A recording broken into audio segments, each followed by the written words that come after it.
the intriguing history of medieval Europe, many customs may seem bizarre, especially to our modern sensibilities.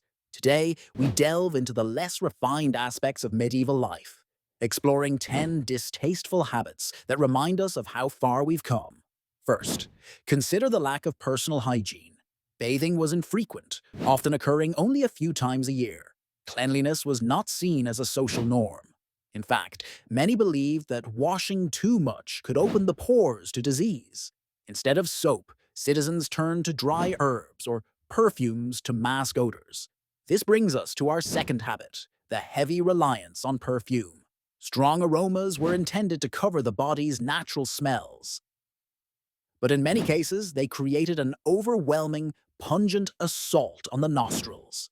Moving on, medieval Europeans had a peculiar relationship with their waste. It was customary to discard chamber pot contents directly into the street. This third habit meant that walking through a city often posed the risk of an unpleasant, unpredictable shower.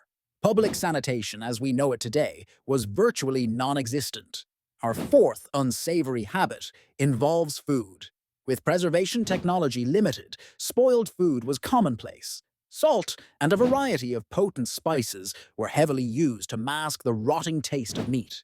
Besides, utensils were a rarity, leading to the fifth habit, eating with hand, often dirty and capable of transmitting disease.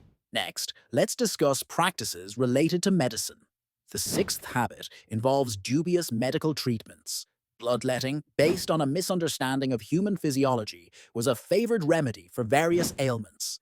Leeches were applied liberally, and doctors lacked today's understanding of infection, often transferring disease in the process. Seventh, consider the living conditions. People shared their living spaces with animals, chickens, pigs, and goats, often occupied the same quarters as humans. This close proximity contributed significantly to unhygienic conditions and the spread of illness. Then, there's the matter of dental hygiene. Our eighth habit. Medieval Europeans rarely brushed their teeth, if ever. The concept of dental health was alien, leading to rampant cavities and tooth loss. The ninth habit involves the medieval diet, particularly their indulgence in copious amounts of alcohol.